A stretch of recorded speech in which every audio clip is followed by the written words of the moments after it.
Welcome to the Soul Fam podcast. Today, Lexi and I are interviewing Megan Bloom, founder of the Eternal Dancers.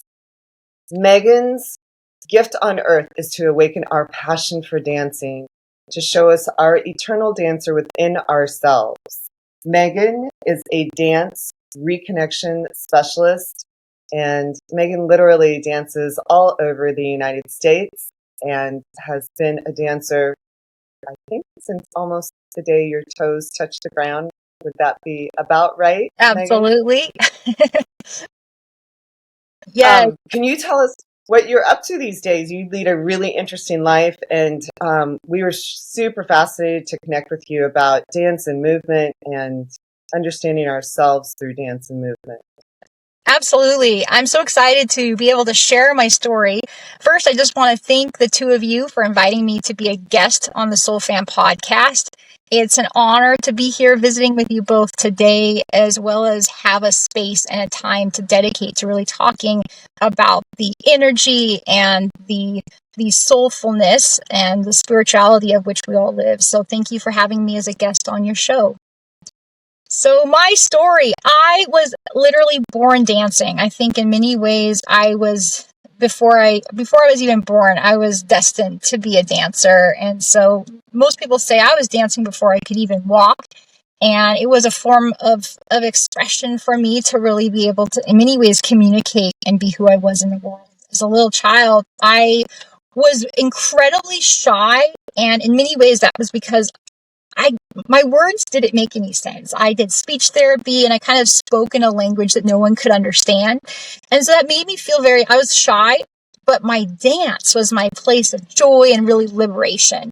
And I was blessed to have a family that really recognized my need to be able to move and express myself, and that this was something that could really, I would say, give me my flight wings. And so I started dance classes as a little 3 going on 4-year-old. And that was really, I would say, helpful because it started giving me vocabulary for how I could move my body and how I could get to know my body and become more physically aware. So I grew up doing ballet, then tap, Irish step dance, then modern and contemporary, and really just all into dance. And through it all, I would say I had a special ability to always be like, dance is my joy place. I was a very studious and academic young person who took things kind of too serious at times and was a bit of an overachiever. But within the realm of dance, for me, I always held it as a sacred passion of mine. And so that really carried with me as I continued to really become more technically trained in my dance. Then I found ballroom dance. In high school, jumped all in, lots of performance, some competitive dance, and then I became a ballroom dance instructor and teacher. And that was an incredible experience to really start working with people and helping non-previously trained dancers as well as very trained dancers.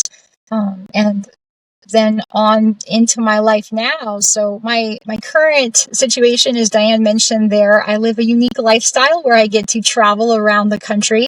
I, several years ago, moved into a traveling wooden tiny house on wheels. And so essentially it's an RV. It's like a fifth wheel, but yet it's built like a house. And from the very beginning, the intention that went into the construction of our house was for it to be mobile. So it's very mobile, and I would say I slow travel currently around the western United States. And I'm actually speaking to you all here from Sedona, Arizona. So I'm able to now, as I founded Eternal Dancers, as a dance reconnection specialist and dance passion mentor, to really help inspire former dancers, people who only dance occasionally, as well as people who really feel like they want to be able to move and express themselves, but haven't been able to figure out how to give themselves permission to do so. I help equip them, inspire them, and essentially I'm their coach and their voice to to help them really tap into their authentic mover and dancer within. And I'm able to do that remotely through one-on-one coaching I do online with people, as well as an online course that I've created that's really impactful and really helps people be able to go through their journey with some assistance from me, but also on their own, as well as I share resources on a very regular basis on social media, really inspiring people to dance, because I really feel like no matter what, we all have a dancer inside of us, someone who needs to move. And it's just that throughout time, culture and society and such has made so many of us feel like we're not dancers, or we have two right feet, or we have to have training in order to call ourselves that. But I really feel like we all have a dancer inside us. Or if we don't feel comfortable calling ourselves a dancer, then at least call yourself a mover. And that mover needs to express. And I really help people let loose and unleash that part of themselves. Lexi, were you a dancer growing up?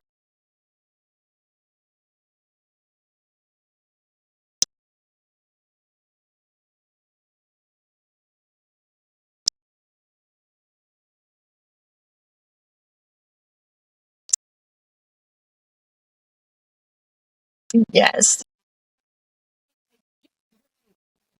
Dance, musical, put on 90s hip hop, like that unleashes my inner dancer. My kids know that if they need to motivate me, like if I'm just done for the day, but they really want something like cookies or there's one more thing, they know. I'm like, okay, 90s jock jams, put on Young MC, put on MC Hammer, put on any of those people, and like it will like revive me. So Yes. I do understand like the inner dancer that can be unleashed. For me, the sort of key is, specific music. But I mean, I can't imagine that every client you work with has just sort of like a 90s hip hop key. No, everybody is unique and one of a kind. And the key is kind of like what's fun for me is getting to be, really help them on their journey to discover what is it that really like lights you up and turns on that part of you that just has to express. And of course, over time, it's fun to kind of develop and have a range of ways you get to express yourself. So sometimes it might be that you can like bust a bunch of moves and put on the 90s rock and really move around. But other times, something a little bit slower, more tranquil and mellow might bring another aspect out of you. And so it's a journey to kind of widen that scope. But the starting off place is whatever it is that just really lights you up. That's my feeling, and that's my approach. Yeah. So when clients come to you, what's their initial one? How do you approach clients? Because I think this is sort of a novel thing to do self-transformation through dance. Though I've seen a couple of girls who do house music to sort of transform yourselves through a breakup, which is not a bad idea. And then I've worked with somebody else actually who uses snakes in dance to wow. have transformation. Yeah. We'll have to talk about that after the show. Yeah. But you would I really think that like what I do is like life coaching using dance as the main medium for transformation. So because by really empowering and freeing your inner, what I call eternal dancer, that part of you that is beyond the confines of, say, this life, but the part of you that just has to move and express itself, that part, by unleashing and empowering yourself to be able to move and express yourself, all the holistic benefits that come from that throughout the rest of your life are so transformative. And so by, say, committing to a practice to let yourself, become mindful, tune into your breath, give yourself the grace of movement. And from a day-to-day basis, what comes out and needs to be expressed might be different. But the benefits that come from those 20 minutes that you give to dance each day far transcend and go into the rest of your life.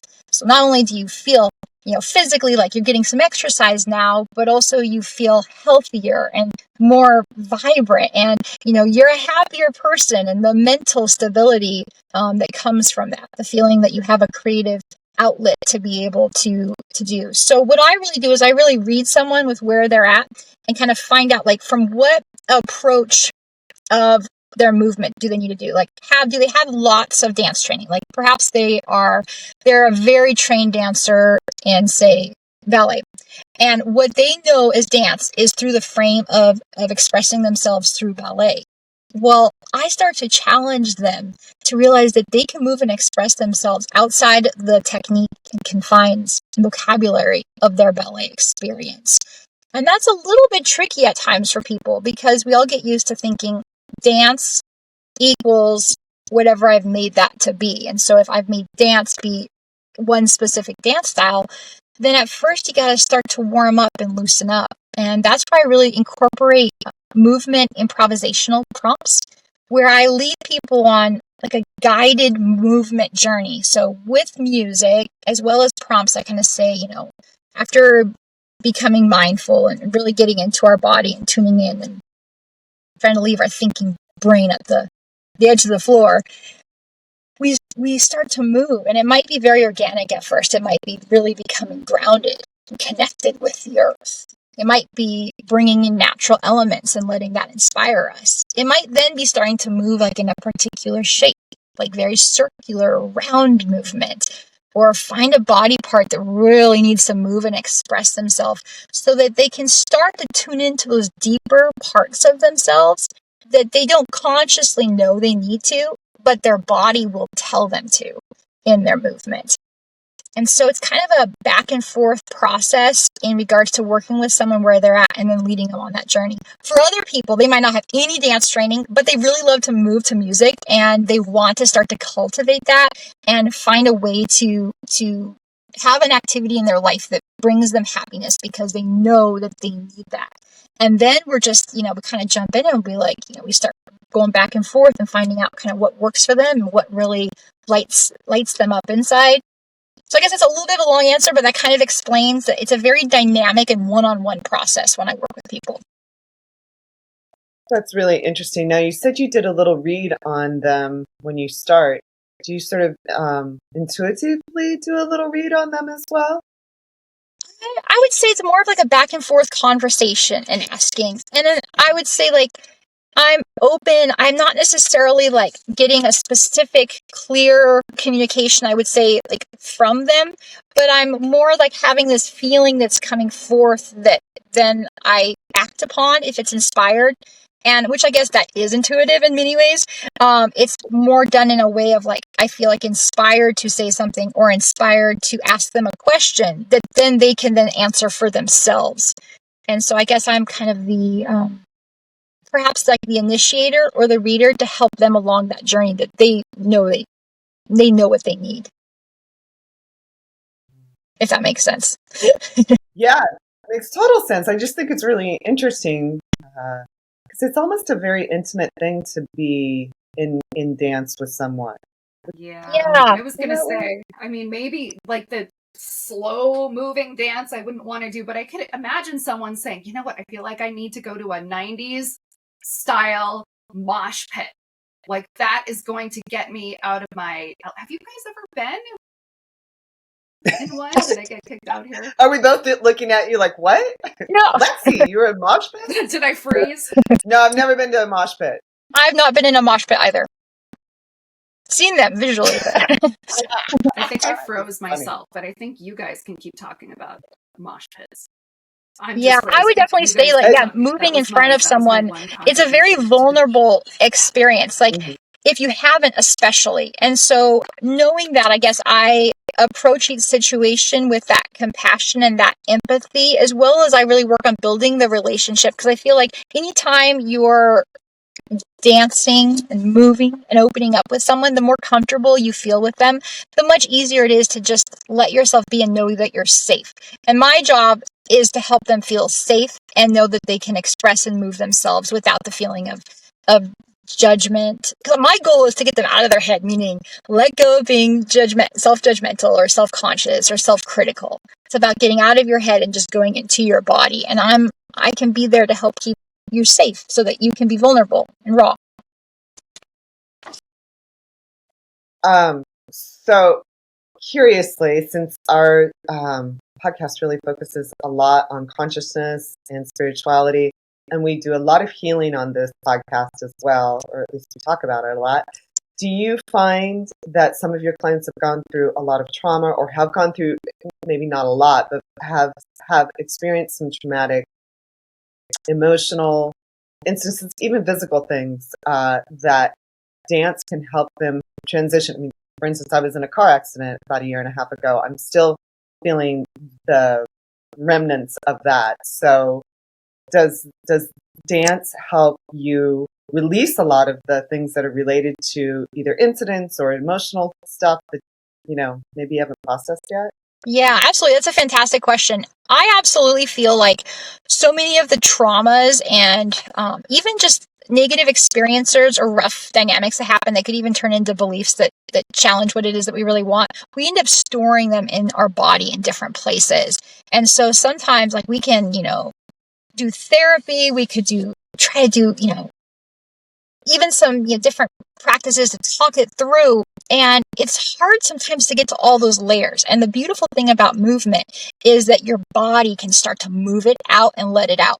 And so I work with people who the initial experience of why we're doing this isn't specifically related to this very specific trauma, and I need to let that go. But what inevitably ends up coming up is, wow, like I haven't been able to let myself slow down and move in a way that, I feel is more vulnerable. I feel like I have to move around really fast like it's a party because that's kind of the way I feel more safe. And you start kind of digging in and you realize, well, there's been some experiences in the past that have been a little bit traumatic that's made that person feel like they can't show that little bit slower, more sensitive, more vulnerable self. And so through the process of doing guided movement improvisations, through doing reflective journaling about the experience, stuff starts to come up and be able to let itself out. And what's beautiful about movement is in some ways, it doesn't have to be as painful. You can be like, tune in and go, wow, I've had this, perhaps I've had this car accident that happened and my neck and my shoulder haven't been the same since. And there's a lot that could be there. I mean, just the fear and the terror of that moment, it could have gone there and lodged, let alone what actually physically happened to your body during the experience. But you almost don't realize that you're holding on still to that moment when that, oh my goodness, this is what's going to happen. And through movement, you can start to give that area of your body grace and let it open up and let it express itself through movement in ways that you didn't necessarily know that you were holding on to stuff there.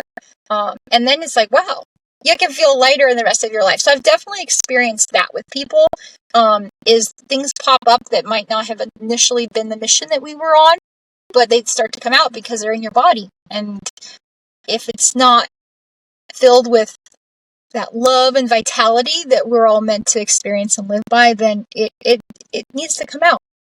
And movement usually brings it out. I'm curious, have you worked with senior citizens at all, or children that might benefit from movement?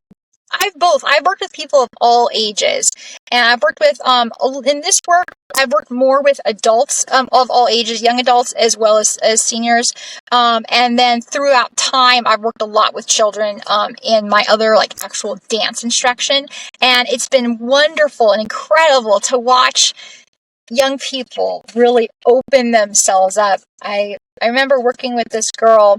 She was about 10, and we were going to do a movement thing, and she got really nervous. She started to well up, and she got really, like, she was shutting down and really emotional. And I said, go take a break here. We're gonna breathe this one out. We're going to shake it off, like literally shake it off through our limbs. We're going to shake it off, get away from the group for a minute.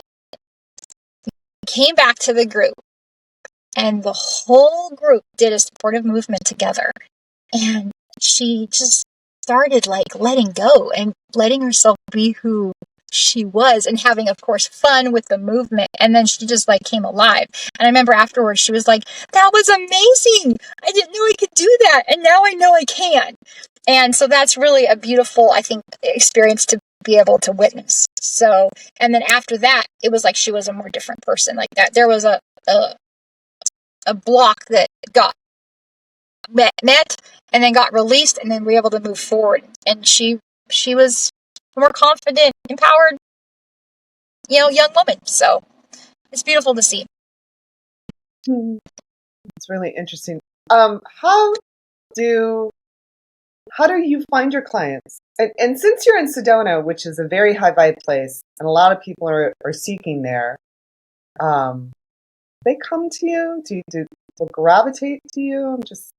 I would say, I'm here in Sedona, but I haven't, because we're moving around bit by bit, I'm not here long term in a way to be able to set up like a presence to be able to have like an in-person class.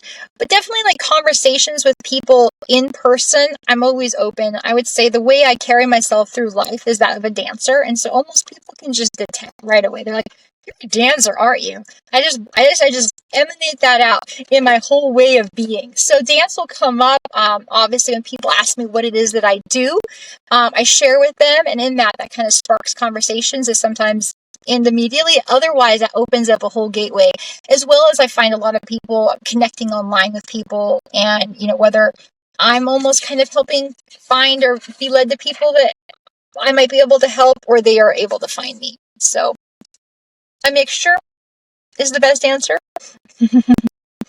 There's another person from my past that learned what I was doing and how I was helping people, and she really wanted to work with me to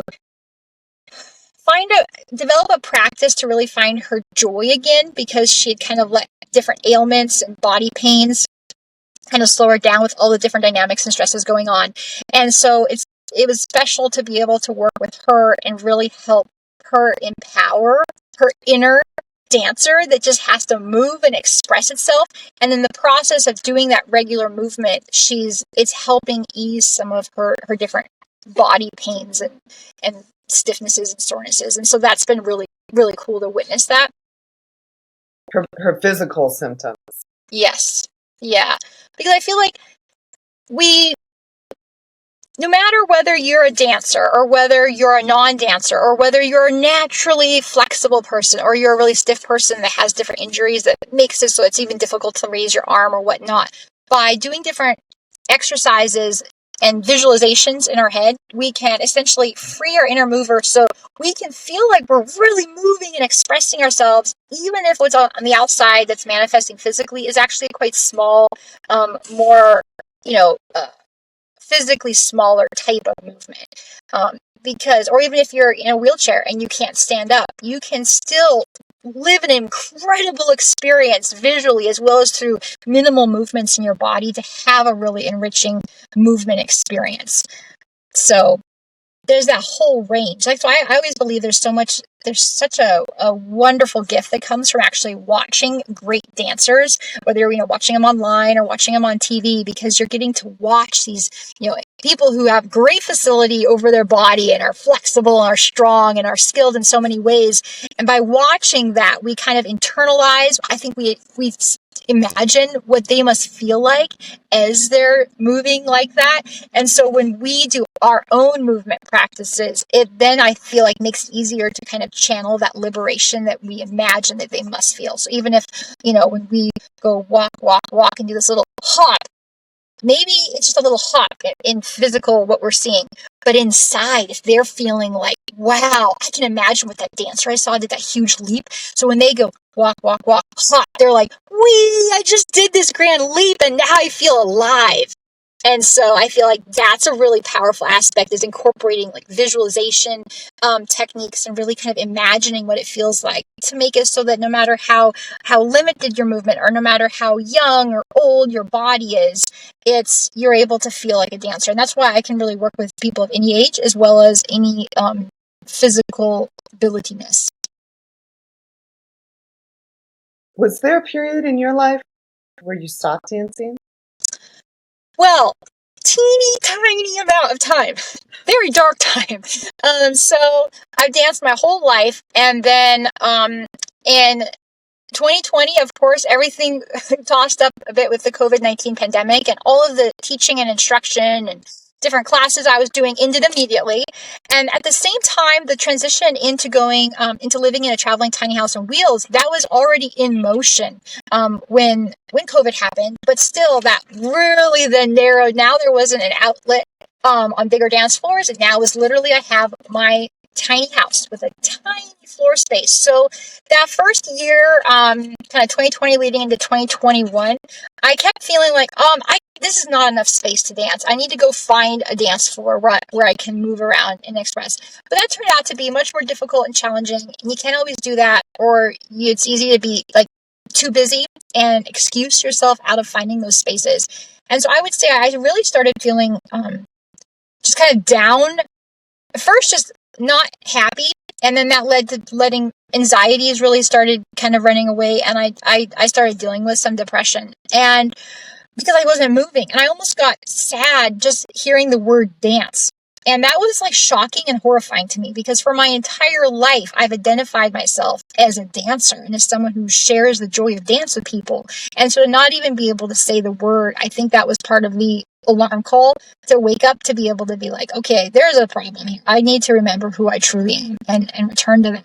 And so then I really realized that even in a literal tiny space, in a tiny house, it doesn't have to be as tiny as I think it is. If I am creative with how I execute my movement, with the mindset of how I think about this space, as well as let this be an opportunity for me to become even more aware of my body and understand kind of the relationship I can have with this space. And that, I have a movement space that's about 5 foot by 5 foot and vaulted space. So I've got total high clearance, and I've got about 5 by 5. And then I have this nice galley kitchen, but it's quite narrow. And there's, appliances and different dynamics. You have to be careful so you don't hit or wall up your hand or hurt your foot. But in that, I really went inside, and I got liberated. And I would say that is part of who I am today, is when I had that breakthrough of realizing how necessary dance was for me, as well as how even a tiny space could not prevent me from dancing. I was able to really open up and express and let loose. And that's part of the inspiration that actually led me to founding Eternal Dancers and working with people in their different at-home spaces. Because a lot of people's houses or apartments or whatnot are fairly small. They might be a little bit bigger than my tiny house, but they're still small, especially when a lot of us think of dancing as being an activity that needs a larger space. And so a lot of what I work with in coaching or in my online course is about how to overcome the mindset and the thoughts about what you think you need for space, creative strategies, as well as exercises to do to be able to maximize the expression and the movement even in a small space. So yes, I had a bout of time where I hardly danced, and it was terrible. And I used the excuse of lack of space to be the reason. And then I realized that was no reason at all. And because of that experience, though, I feel like my dance became more invincible as a dancer. And so in many ways, it was actually a gift that whole experience happened. I also do go outside a lot to dance. So I dance a lot outside too. And that way you have more space. But it's hard to do stuff on the ground outside when you're on rocks or different weird textures, or the weather's not always quite right. So there's some, expansive movement I can do outside. But if I want to do other stuff, then it does have to be done in a small space unless I go find a bigger studio.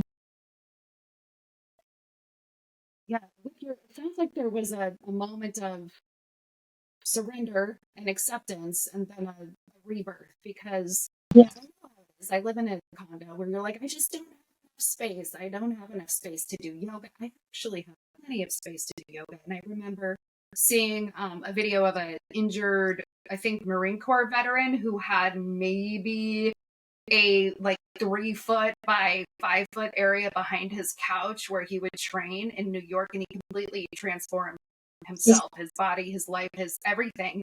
And I was like, I have been just making so many excuses. And I understand what you're saying. You're like, if I could just get that extra space, and you tell yourself all these stories of in the future when you can find that space, then life can Right. begin. But it obviously pulls you out of the present. And once you really sit down and sort of accept this is what is, it sounds like that's when your reemergence happened. And when you're, like Exactly. you said, you became more invincible. Absolutely. It's so easy to come up with reasons that seem like really good reasons of why, it's just not going to work out to do movement today because I've got to take care of this. I've got kids. I don't have very much space. I should just, maybe next week I'll have a space. But that always stays off in the future. And meanwhile, I feel like your whole system is just continuing to kind of get bogged down by all those good things, but still stressors that you're dealing with, and they're starting to get pent up, and that's almost making it even more necessary to figure out some way to be able to release it and have that outlet. So definitely, I've realized so much, also, I feel like you can make friends with your movement space. Like, they're inanimate objects and walls and objects or a countertop, but they can be part of your dance and part of your movement, and they can be almost a supportive friend. And so instead of looking at your confined small space as, oh, I wish it was bigger. If it just wasn't there, I'd be able to move bigger. Instead, be like, well, almost this is my partner. I might actually physically interact with it or push off of it or lean against it or almost imagine it's my dance partner. Or no matter what, I know that it's there and I need to be at peace with it. And I think coming to peace with a small space is huge, because then suddenly you realize, wait, I can do, this movement, or, I can't move my arms around very much in the middle level of space. But if I put them above my head, I have all this room. And so you just start kind of thinking creatively. And it's pretty amazing what can end up happening. I would say I don't know about you guys, but I have a couple dogs. And the dogs, they're so sensitive to reading energy and kind of feeling whether you're happy or whether you're kind of down or whether you're almost kind of have this stress and anxiety. And it's always so fun because it's almost like I start to feel myself inside getting a little bit stressed, a little bit anxious of being like, I got to take care of this, and this, and I only have a half hour to do it. How am I going to get it done? And I look at the dogs and they're almost kind of like, I don't know, you're kind of acting a little out of balance. But then I've started to realize that if I just slow down, say, you know what, I've got 5 minutes to turn on some music and dance. And I find that those 5 minutes that I've taken a break from other stuff, it's totally worth it because I'll be way more effective when I go back to take care of the other things. If I turn on the music for those 5 minutes, I start to move around and express myself. Immediately, my dogs, they start to relax. They start to feel better. They get happy. And it's like they're a mirror and an affirmation to being like, yeah, I really needed to move. A little bit of dog psychology, and it's been studied and there's different scientific studies about it, but when a dog gets really scared, their tail goes between their legs underneath them. And what's so incredible is that physically all that has to be done, they still might be terrified in their head, but if as a person we bring their tail out from between their legs and lift it back up again so that it's kind of coming out, their whole body immediately relaxes and they go. And so when we dance and we let our bodies move and we kind of let that energy and that tension out, we're able to also relax and kind of now, I can take on these different challenges and stressors and be able to get that done. And so there's actual, chemicals being changed in our whole body that when we move and express ourselves. So I really feel like that's why movement is a necessity, because you just start to get all stored up with stuff that's not helpful and so limiting. And by moving, we're able to keep that moving through and really staying more true to who we truly are as individuals. Right. That brings up a couple of questions, because I feel like so much of it in our nervous system, we can heal ourselves through our own nervous system, but it's waking that nervous, certainly not a doctor here, waking up that nervous system and realigning it with its truth. Yeah. Yeah. And just smiling. I mean, isn't it amazing how the chemicals of just starting to smile more when you've been feeling down, you start to feel a little bit better. And so just a little bit of, lifting your corners of your mouth can literally change the chemicals of your emotion, just like lifting the tail out from between the dog's legs. It changes the chemicals and it relaxes the system, the nervous system. Is that why you're always smiling, Megan? I do. Also, I love talking about dance. Like, this is my passion. This is who I am and what I do. And so I feel like I can't help but just like, I get to be my true full self when I talk about dance and my passion. And so, yeah, I can't help but be happy. I'm not always smiling. And when I need to, then that's when I turn to dance. But right now I'm talking about what I love, so it's pretty easy to smile. No, you just seem like a very bright, smiley person. So that was my impression of you from previous podcasts I've seen. Yeah, I am in general. Around you. I also spend a lot of time in nature. I really feel like nature has such a huge capacity to be able to heal us from our different stresses and traumas and whatnot, as well as just kind of replenish and let us remember who we truly are. And so I spend time outside. I call it basking in wonderment. I love the word wonderment, that feeling of total awe and wonder and just being in that state of profound gratitude and appreciation for what you're witnessing. And I feel like when we spend time outside in nature, we automatically kind of let ourselves just relax, take that breath. And I would say we remember more easily who we truly are. And so then when we combine that with movement expression, like we've been talking about in this conversation, I would say moving in nature can have almost a compound effect of health and holistic benefits. Because not only is being in nature almost always helpful, but combining that with movement is really amazing. So throughout time on our different travels, one way I express my wonderment, my awe for nature is through movement and through dance. And so I have definitely been found, dancing in the beautiful giant coastal redwoods in Northern California, or down in Arizona amongst the beautiful saguaros, or in southern Utah with the Red Rock Canyons. It's almost like when I don't feel like there's words to express the wonder I feel in the presence of such great natural beauty, one way to express that and almost give thanks to it is through movement for myself. And so then I'll dance. And then I feel really happy because now I've been outside and now I've been dancing. So it's a really good energy boost for me to dance outside in nature. When you're outside, do people ever join you and dance sort of spontaneously? I've tended to do it, or how it's worked out is often in more like quieter places that aren't as populated, or then when it's not, people might just like walk by and kind of be like chuckling or whatnot, and they carry on, or they kind of watch and they do like almost like a little silent applause. When I'm working with people, like I work with people in my online course, I have a whole module dedicated to dancing outside in nature, as well as letting nature and the elements of nature inspire your movement, even if you're doing movement inside. And that kind of comes up as like, how do I deal with being self-conscious? If I'm outside, naturally that means that other people might see my movement. If I'm in a park, or even hiking on a trail system, there might be other people that come by, or even in my backyard, people might be able to see me. And I would say that definitely, if you're going to dance outside, it requires surrendering enough to be vulnerable enough to know that yes, someone might see you. But I feel like in the process of deciding that if someone sees me, no matter what they think I'm doing, it doesn't matter. They'll actually probably think I'm pretty courageous for doing it. I would say makes you feel more empowered and stronger, because through being a little bit vulnerable to express yourself in a way that might be seen by the public, you actually realize that, you're just getting to be yourself. And I think that has benefits that outweigh that little bit of fear and anxiety that first comes of, what if people see me? So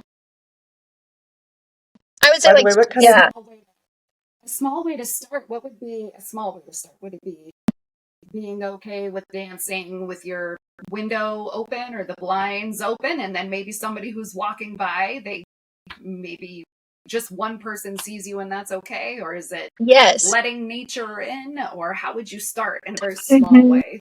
Yeah, I would say it could start with who do you trust in your life to, whether it's another household member or a friend, someone you already feel a bit more comfortable and that you already feel safe when you're around them, and maybe have a joint movement session where you're like, I'm finding that allowing my body to be able to move and express itself is helping me feel so much better in my life. You want to move together? Like, we just turn on some music and we won't really be watching each other, but we'll just kind of move in the same space together. And I would say that kind of helps you start to feel like, oh, I'm dancing in front of someone right now. It's going okay. And that little experience of it being okay usually helps you feel more comfortable. And so, yes, like, or maybe if you don't have someone, but people walk by on the street, open up the windows and decide that it doesn't matter if anyone sees me dancing. I'm going to be that.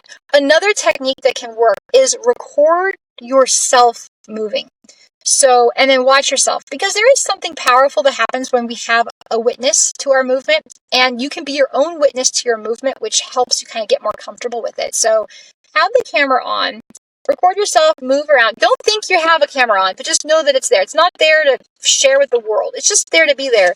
And then sit down with the footage of yourself and just really watch yourself from the lens of not going, I move like that, or I did that. That was a really haphazard looking. No, that's not the point of this exercise. The point of this exercise is to go, that's me, and I accept myself, and I accept who I am, and that's my body, and I love my body. I love myself, and you almost start this almost like a series of like affirmations or statements of love to yourself.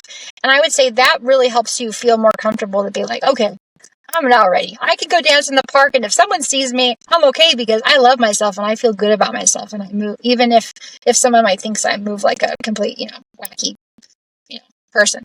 So there's a variety of strategies, but definitely I think moving around with other people is really fun. And so if there's a way to incorporate a movement experience with other people, that can really help start to loosen your feeling of confidence up when you're out in public.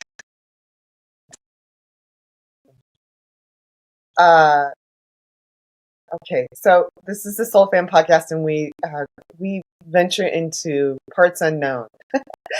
Yes. So, have you encountered the Fae realm at all while you're out dancing? You seem very fairy-like, and I mean that in the nicest and most beautiful of ways. Yes, I encountered the fairy realm in the Redwoods in Northern California. A very specific grove that was just buzz with delight. And yeah, I definitely feel like, you just felt like skipping. and whereas like in a different spot in the Redwoods was like super sacred and calm in a way that was just like drew forth a sense of reverence and almost like a more slower state of moving and being to almost match the state of the giant trees I was among. So I'm definitely in tune with the different energies and the dynamics of nature. And also I've had that feeling of almost like I've been moving, and just had this like sudden like welling of emotions just like come up, and you just start to feel like your heart starts to beat and you almost feel like you got tears. And I've had that happen too with movement. And I would say it's all part of like what needs to come out of our body, which might be inspired by the amazing place in which you find yourself outside, or it might almost be like we're a physical releaser of energy that place, and now we're like a conduit to like let it out and express itself. So yeah, I kind of feel like I've definitely experienced like angelic forces that actually, like a non-physical force, a non-physical being that I dance with or supports me that I can call upon. And so I almost feel like as a ballroom dancer, I've done as a ballroom dancer teacher and as a lead and a follow, I've done the part as the woman where someone is leading me, as well as I've also been the lead leading like the woman, and I go back and forth. Well, back to the talking about this non-physical energy, I've actually felt like non-physical energy leading me as if they're like a real person leading me and I'm the follow. And almost like that lift from my back, from my core. And it's an energy that I would say call on whenever I want to, or whenever I want to have that collaboration with that energy. So, yeah. That's magical. It is magical. I also feel like it can come in. Having that connection that I feel like got deepened through movement allows me to have that connection to be able to draw on when I'm out in life or dealing with, like say a lot of things. I'm an artist and I also share my artwork at different art shows and festivals. And after some of those long weekends, I'm just wiped out and completely exhausted. And I have to get all of this booth equipment and all of our artwork and all of this stuff, across some potentially massive field and into the car in just one specific certain way.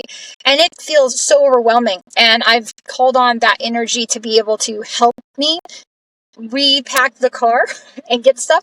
And I've had help. And I feel like saved the day. And so, yeah, it's pretty wild, but really spectacular and really special. And I really feel honored to be able to have let myself be able to recognize that there is that energy there for me and to be able to feel it. Because I feel like we all have, non-physical energy that we can tap into and allow it to help us. But it's so easy to feel disconnected from that. And I've allowed myself to have that relationship and connection. Very cool. Have you ever led a circle of women in dance? I've worked with a lot of different women. Right now, I don't have a group of women I'm working with in person.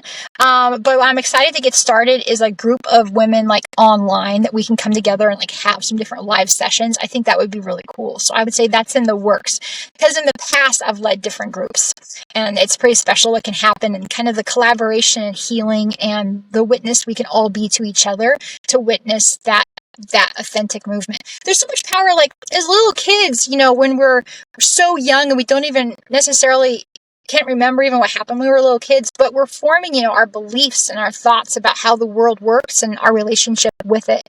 And oftentimes that's from the response of like, how are we perceiving the adults in our life? What do they do when we do this as a little kid? At least that's what we now understand is happening when we're little kids is that, we're coming up with these ideas based on what we're observing around us. Well, having that witness is really powerful, right? So as an adult now, possibly as someone who hasn't done movement for a while and has kind of developed a notion over their life that I don't know how to move, I don't move very good, and I'm not a dancer. Well, that possibly came from way back when you were a little kid. There was something happened and someone looked at you oddly when you moved and you said, yeah, I can't dance. And that belief stuck with you for your whole life. Well, now as an adult, is someone going, okay, you know what? I'm going to break through that limitation. I'm going to empower my inner eternal dancer. Now, there's something pretty powerful that happens when you start to move and allow yourself to express, and another person is watching you and going, awesome. Like, I feel your joy. I feel your happiness. It's that affirmation to go, oh, I can move. And there's something that happens like on a subconscious level that now suddenly you've had a witness that says you can dance and your movement is awesome and your movement is authentic and it's who you are. And now you can almost let go of that limiting belief that you maybe got as a child and now allow yourself to have a belief that you can move. And that's what I do when I work with people, and whether that's in person or it can be done online too, just having that witness in the room. Like we are here today, we're, for those of you who are getting to watch this on YouTube, we're having this visual conversation where we're getting to see each other. And so there's a lot that can be done now with technology that does make it pretty special. Yeah, very cool. Have you done any festivals? Festivals with dance? No, not yet. Not yet. Okay. I've done lots of festivals as an artist, though. As an artist creating nature and wildlife inspired artwork. But I'm really excited, and what I've got in the plans and in the dreaming up stage right now is I'm really excited to actually host different live events where I bring in different guests and different movement artists, and we create an event space to really, the focus is on empowering your eternal dancer, but of course it's fun to kind of dig into different movement modalities as well as different styles, and it kind of experience the dynamic of what can happen in a live event when you're with other people. So I really am excited to create and host some different eternal dancer live events where we can have that experience. And I think that actually will end up happening probably in Sedona, where I am right now. So very cool. Really, you have such an interesting life. And you've been in these very powerful places nature-wise, is what I was sensing as well. I mean, obviously the Redwoods and Sedona and, being in Arizona and certain spaces there, certainly very powerful. I'm curious, you must feel as though you draw on some of the energies there as well. Absolutely. Definitely. I feel like when I move, there's more going on that's unconscious, but there's different layers of it. And when I try to kind of delve in and be conscious about it, I go, well, I'm translating almost this feeling of exhilaration of being in the state of wonder and awe through my movement. I think I'm letting the inspiration and the influence of, say, the landscape or the textures around me inspire my movement. I'm also just letting that energy, like we were talking about, of that place kind of channel through me. And it's almost like a back and forth communication with, there's my energy, there's the energy of the place, and there's an alchemy that happens that gets to mix, and the creation that comes from it might be my movement. And I would say some of the different movement experiences I've had, they've been so profound, and nobody was around. It was just me out in nature, but I'm able to carry that experience with me for years. I still have this experience in the Redwoods. It's so profound and so memorable that whenever I almost feel like I just need to center myself, I can draw upon that experience and almost relive it. And I feel like that's been such a gift moving on. Also, I think what can be really cool, like up in Utah in the grand staircase of the different layers, like of geologic, rock formation cliffs that go from Bryce Canyon all the way down to the Grand Canyon. There's an area between the Vermilion layer and the White Cliff layer that's just so epic, and the energy is so powerful. And there was a time last fall, and I was moving around just kind of slowly, just feeling the breeze. It was a strong breeze, and just kind of out of nowhere, but not out of nowhere, a huge raven. The raven seemed really big up there. A huge raven came and just was like holding in the wind above me as I was moving around. And it felt like it was part of this dance, like part of the sharing that we had was my movement, the grandeur of the place, the energy of the wind, and this raven. And it was really profound. So, yeah. You would have captured that on camera. That'd be cool. Yeah, I know. That wasn't on camera, but it's in here. It's in my internal camera, in my heart. Yeah. So I'm always so excited to talk about nature and really inspiring and encouraging people to get outside and let themselves start to move around and just let what happens. Or like when the leaves, in the fall, especially when the leaves start to get a little bit more like they're gonna fall off, but they're not falling off yet, and they're getting crispy, and they kind of like they kind of jiggle. It's almost like you can dance to them or with them, or let them kind of be your music, but also your inspiration, your muse. And so I think it's really fun to really let nature inspire your movement. I also think it's one thing to enjoy moving and feel comfortable with it and turn on music. I encourage people to move every single day, even if it's only for 5 minutes.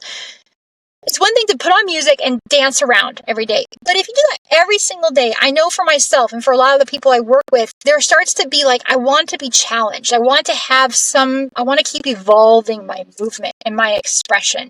And that's where I really encourage turning to nature, to let nature and the different changing seasons inspire yourself to move in different ways, because it keeps your creative operator, I would say, kind of going, as well as letting yourself be more in tune with nature. I in my course and on my coaching that I do, as well as online on social media, almost on a daily basis, I share daily movement improvisation prompts. And those prompts are actually, it was fun because I did one that was inspired by being a cat. So I thought of you, Lexi, there when you said you danced around like Cats, the musical. I use a movement to emulate, say, being a cat. And it's incredible if you just get out of your head and you just really come into your body and you say, I'm going to really emulate and channel being a cat. See what happens. And I always encourage, don't try to take preconceived notions of what a cat looks like, or what do the professional people who play cats look like, but what does it feel like to be a cat? And now express that through your movement. Or what does it feel like to be the sunrise? I mean, that's kind of wild. A sunrise is the most beautiful, amazing sun as it's rising, and then it's now letting its light shine over the land that now it's coming up. Now emulate that. How can you let your movement emulate being a sunrise? What does that make you feel? Or maybe your movement can't really be like a sunrise, but thinking about the sunrise makes your body want to move in a certain way. And so I really like using movement prompts to kind of help keep evolving and transforming that part of us that is meant to keep growing. We're not meant to be stagnant with our different rituals and practices. And so movement prompts can really help keep you growing. And so I definitely encourage people to check out the daily movement prompts that I share on my Eternal Dancers social media pages. And they're fun. They're really fun. I mean, in each movement prompt that I share, I have talking going on, and I'm kind of sharing, this is the movement prompt for today. Give this a try. Free your eternal dancer and unleash your inner creativity. And then I'm also showing my expression of how I moved for that prompt. And the footage of me dancing is just an example. It's my expression of it. It's everyone's movement, I feel like, is going to look their own. I mean, as many people as there are on earth are how many dancers there and dance styles there are, because we all have our own way of being. But I would say use it as an inspiration, and I kind of use that as a demonstration for my prompts. So I definitely, most people aren't going to look like me necessarily when they dance. I've danced my whole life and I have dance training, but use it as a story starter, so to speak, for your movement improvisation. Very cool. Yeah. Sounds like fun. Now I want to go dance. Yeah, that's doable. Good. That's the point. It does sound doable. It does. It does sound doable. 5 minutes a day. Prompts are fantastic. It sounds like something that is manageable for even. Yeah, exactly. And like, Lexi, how old are your kids? They are 10 and 12. Oh, well, that's a wonderful age. Like, see if you can get them moving as well, or coming up with ideas of today we could move like a certain animal or a certain type of plant or something that you're, learning about, or, we could move in a way that's very mathematical, or we could, we just read this story, we could, now kind of dance out that story we just read. But it's such an incredible time, like, for your kids to be realizing that they can move and express themselves, as well as it gives you a reason and an outlet to be able to allow yourself to move. So it's really a win-win for yourself, as well as for your kids, as well as for what you want to be able to share and give your kids.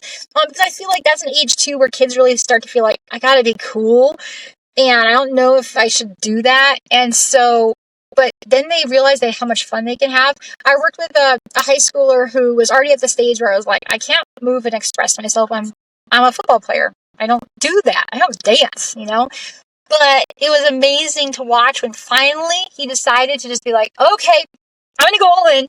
I'm going to let myself express, and I'm going to let myself dance a little bit. I'm going to, it was cool. It was a creation using a prop of a ladder. And he went all in, decided to bring a ladder into the storyline and actually move around and sing with a love song with a ladder. And a transformation unfolded where suddenly he realized, you know what? I can be cool as a football player.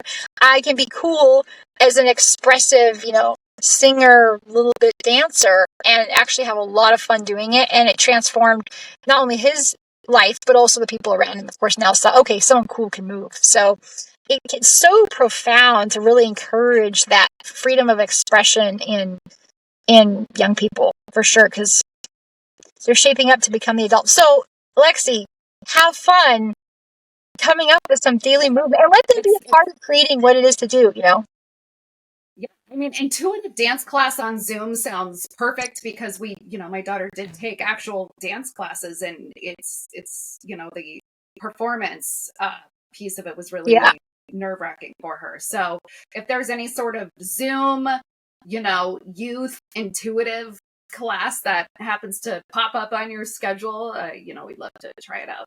Sounds good. I will keep you posted for sure. I know. I think I was going somewhere with the thought there. There's just we all have that inner part of us that's always kind of looking for that reassurance and affirmation that what we're doing is okay. And so by being each other's witnesses and support, it really helps tell ourselves that it's okay to be our authentic selves and let that out. And so it's wonderful to be able to do that for the people we love, as well as be able to have someone to help us with that process. So when you have a built-in household members you can do that with, you got to take advantage of that and enjoy that and help each other out. Yeah. Also, I would say as a child, I did, all my different dance training and ballet, and I was blessed at about the age of like that 12, 13 years old age is when I had a contemporary modern dance teacher who we ended up actually not doing. Oh gosh, probably less than half the class was actually specific, structured, learn this combo, now execute it across the floor. But a big majority of the classes ended up being guided dance improvisation experiences. That was my first introduction to kind of like guided improvisation experiences. And it was really profound because at that point, I was doing all this dance training and learning, and I kind of thought, well, dance equals all my ballet steps or my Irish step or my tap dancing. And I was able to really have that encouragement and coaching to be like, no, just let yourself move and see what happens, or kind of listen to the storyline that I'm giving and now follow it and see what happens. And that was so liberating as a young budding woman to be able to realize that I could just move and express myself and it didn't have to follow the format of a specific dance style. And so I think it's really powerful to combine, free movement, dance improvisation, freestyle, when you're also doing a specific training in a dance style. Because training is so helpful. I am not saying dance training isn't wonderful. I mean, it's a big part of who I am, and I wouldn't take any of it back. It gives you vocabulary and it gives you foundation, and it really helps increase your body awareness. You just want it to be all helpful and not be something that could hold you back from liberating how you need to move and express yourself. So just to kind of bring this a little full circle, do you feel like dance can enhance our lives on a daily basis, whether you're a teacher or a CEO or a mom or, horse trainer or whatever it might be, or you're a construction worker? Do you feel like dance incorporated into sort of your daily life can help awaken your soul in a new way? Absolutely. A big resounding yes.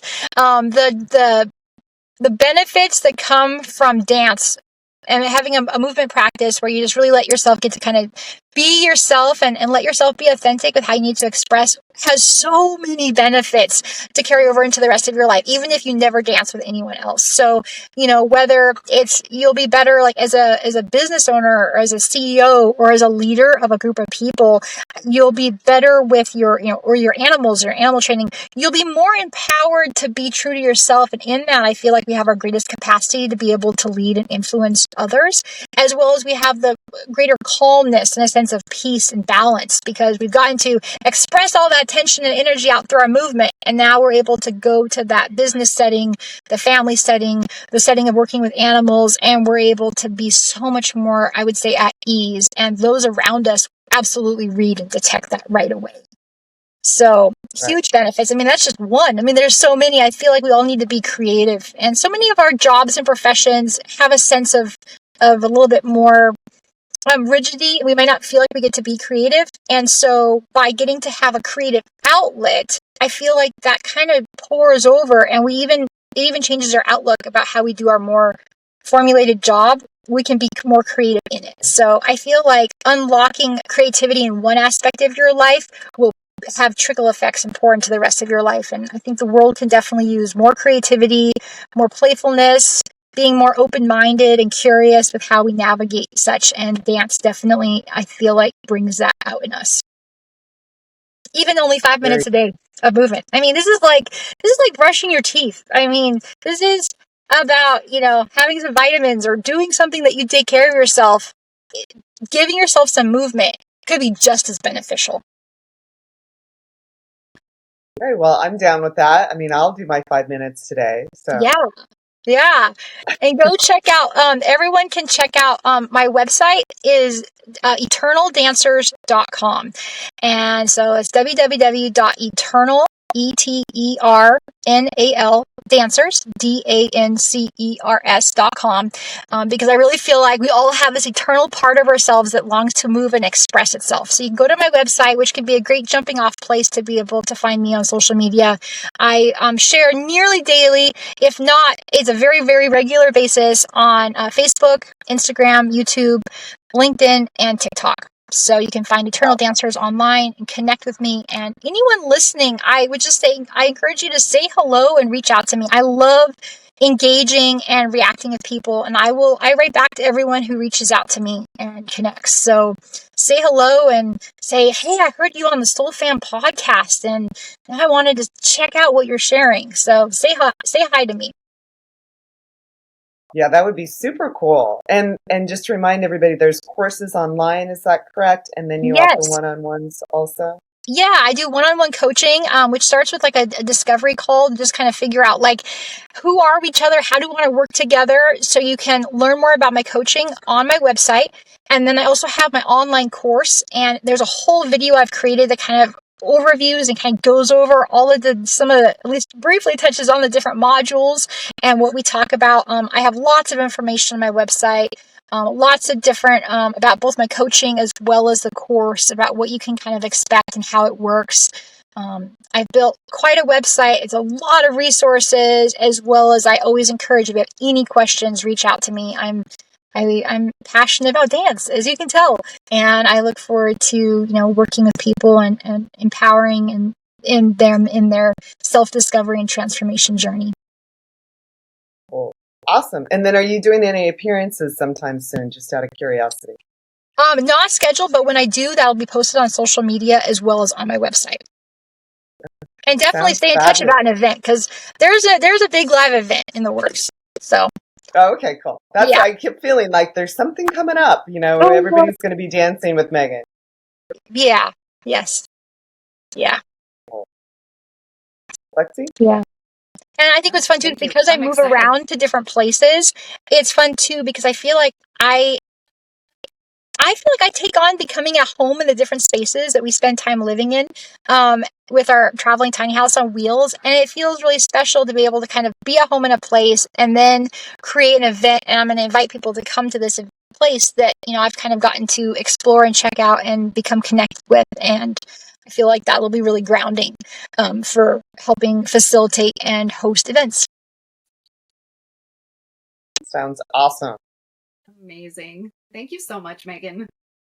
Oh, well, it's been such a pleasure visiting with the both of you and really going in deep about the energy and those, non-physical and as less obvious, dimensions of our lives and of dance. And that's what you guys really rock here on the Soul Fam podcast. And it's really been a pleasure to have this conversation with you. And I hope that lots of people get to hear this. And I encourage anyone listening to this podcast to share it, because there's so much benefit that comes from having these types of conversations, as well as empowering yourself and those around you to dance. Because I really feel like if more of us danced and let ourselves move on a regular basis, the world would be a happier place, because of all of the heart and soul healing that would be constantly taking place. We wouldn't be so, bogged down by all the other stuff.